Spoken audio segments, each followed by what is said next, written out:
Good morning, everyone. I am Queenie C. Valencia, and I am going to discuss to you about Cavite Mutiny of 1872. So this morning we will learn about what really happened during those times.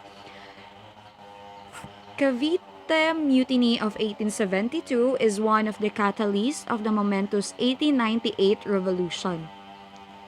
About 200 Filipino military personnel of Fort San Felipe Arsenal in Cavite, Philippines, staged a mutiny which in a way led to the Philippine Revolution in 1896.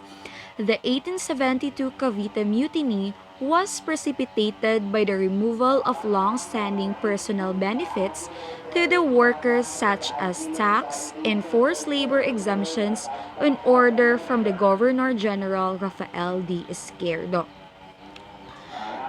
Governor-General Rafael Izquierdo replaced Governor-General Carlos Maria de la Torre some months before in 1871 and immediately rescinded Torres' liberal measures and imposed his iron fist rule. He was opposed to any hint of reformist or nationalistic movements in the Philippines.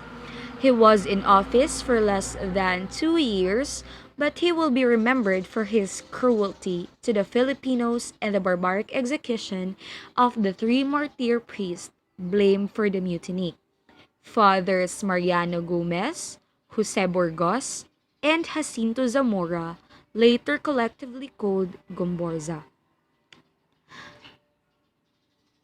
The mutineers were led by Sergeant Fernando Lamadrid. They seized the fort and killed the Spanish officers, fearing a general uprising. The Spanish government in Manila sent a regiment under General Felipe Hinoves to recover the fort. The besieged mutiny was quelled, and many mutineers, including Sergeant Lamadrid, were killed.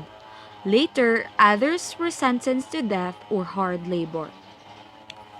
Izquierdo used the mutiny to implicate Gomborza and other notable Filipinos known for their liberal leanings. Prominent Filipinos such as priests, professional and businessmen were arrested on flimsy and trumped-up charges and sentenced to prison, death, or exile. These include Joaquin Pardo de Tavera, Jose Basa, and Antonio M. Regidor.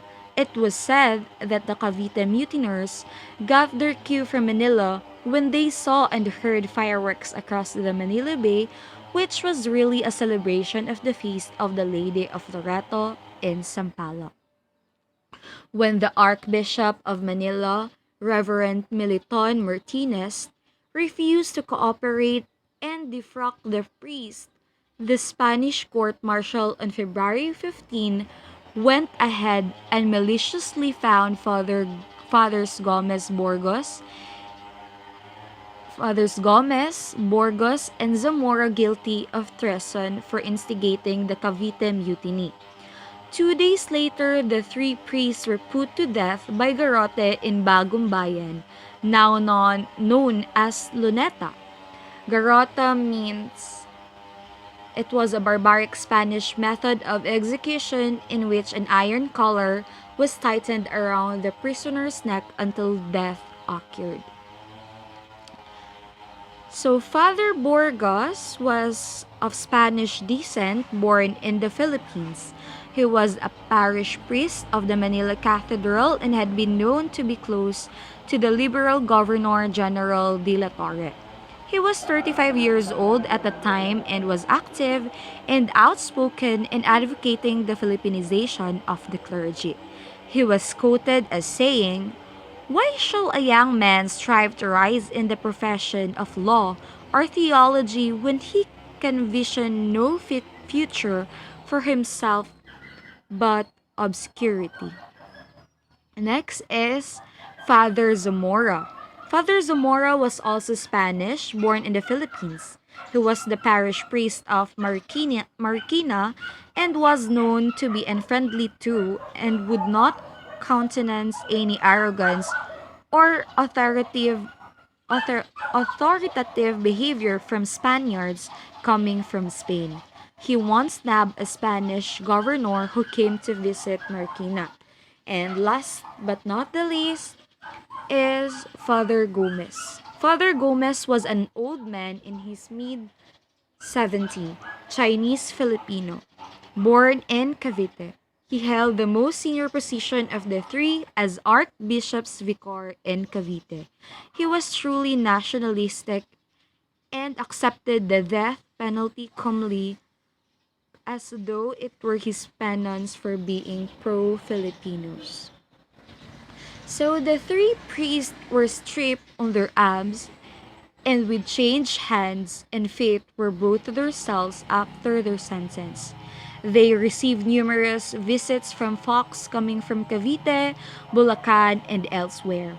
40,000 Filipinos came to Luneta to witness and quietly condemn the execution, and Gumborza became rallying catchword for the town-trodden Filipinos seeking justice and freedom from Spain. So in the dedication page of Rizal's second book, El Filibusterismo, published in 1891, Dr. Jose Rizal wrote, I dedicate my work to you as victims of the evil which I undertake to combat. So it is well to remember that the seeds of nationalism that was sown in Cavite blossomed to the Philippine Revolution and the later to the Declaration of Independence by Emilio Aguinaldo, which took place also in Cavite. As for me, the 1872 Cavite Mutiny bolstered the stereotypical belief that Caviteños were the most courageous of my fellow Filipinos. So I think that's could be all for my report. So let's start our quiz. So for number 1, who was the leader of the mutineers during the seizing of the fort and killing the Spanish officers? Number 2, who replaced Governor General Carlos Maria de la Torre months before 1871? Number 3, on what exact date the Spanish colonial authorities sentenced three martyr fathers, Jose Burgos, Mariano Gomez, and Jacinto Zamora to death by garrote? 4 to 6, enumerate the three members of Gumborza. Number 7, the priest who held the most senior position of the three as Archbishop's Vicar in Cavite. Number 8, the number of Filipino military personnel who joined the mutiny of Fort San Felipe Arsenal in Cavite. Number 9, this leads to the awakening of nationalism and eventually the outbreak of Philippine Revolution of 1896.